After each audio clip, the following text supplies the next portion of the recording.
Now let's talk a little bit about systematic desensitization. And I'm including counter conditioning here because oftentimes you're going to see these two techniques paired together.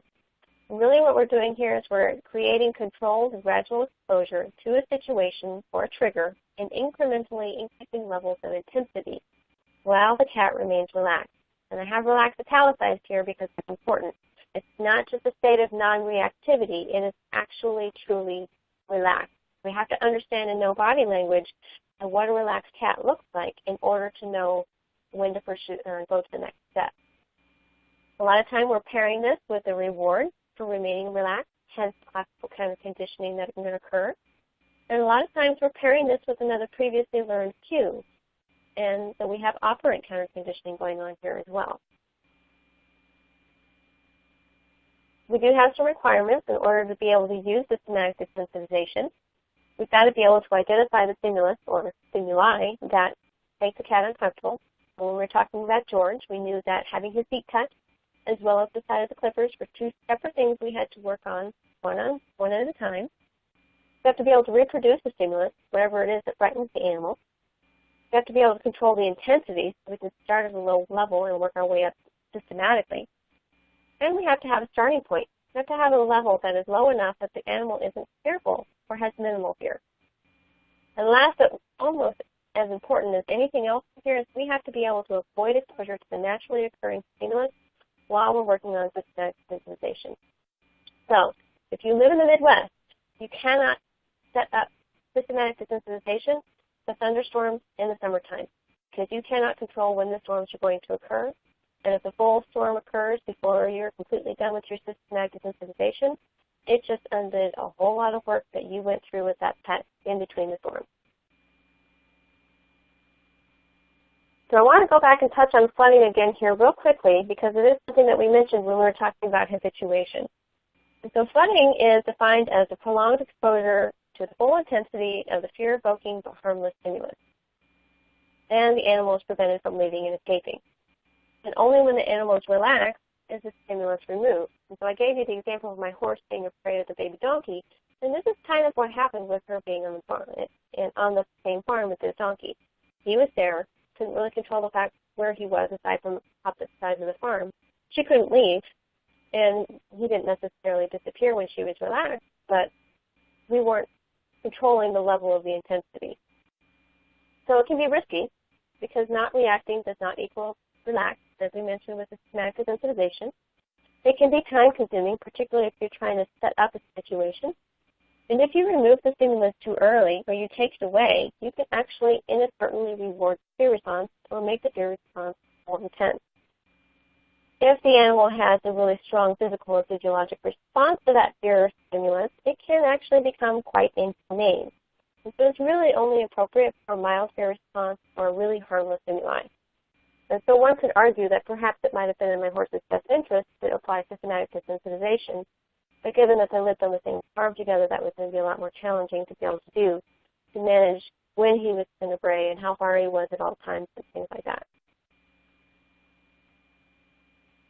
So I want to show you a couple more video clips of applying systematic desensitization to the other half of the equation for George. He didn't like to have his feet touched.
So in that video clip, you see that I start touching George's leg up close to his elbow, and I start working my way down.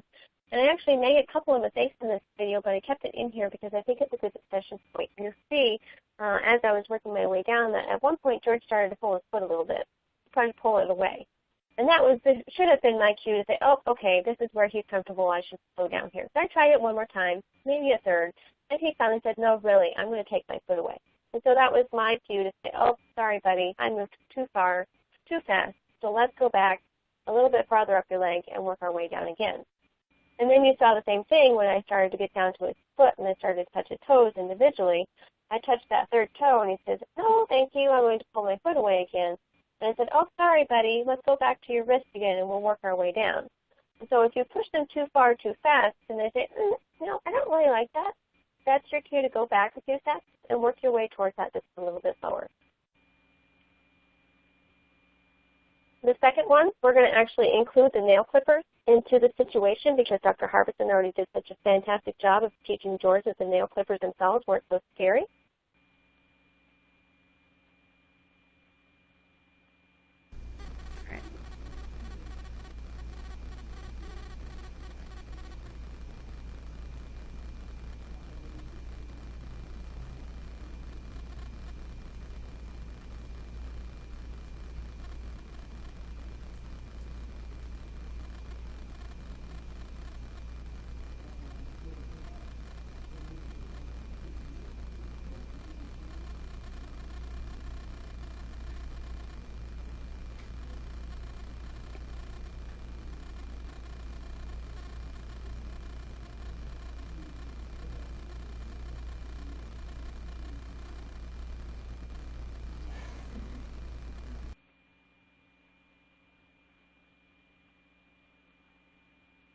And so in that video clip, you saw me first start with George targeting the nail clippers of his nose where Dr. Harbison left off.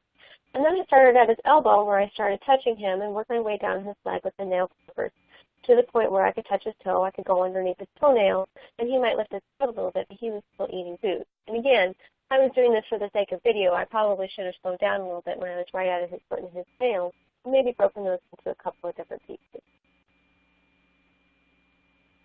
So a couple of other applications where we can use systematic desensitization. Towels. We can teach cats that towels are scary, and then we can use them during restraint. Towels should be a requirement for restraint for cats, whether you're doing a medical procedure or grooming or things like that, because we can manage them and handle them in a way that's much more comfortable and less frightening to them than having to hold them down to tolerate the procedure. You can use it for terrier training. That's what our intern did when she was teaching her kitty to put her terrier on cue. You can use systematic desensitization to brushing. You just replace the brush with the nail clippers, just like we did in those other sessions. And the same thing for ear cleaning. So there's lots and lots of different situations where we can use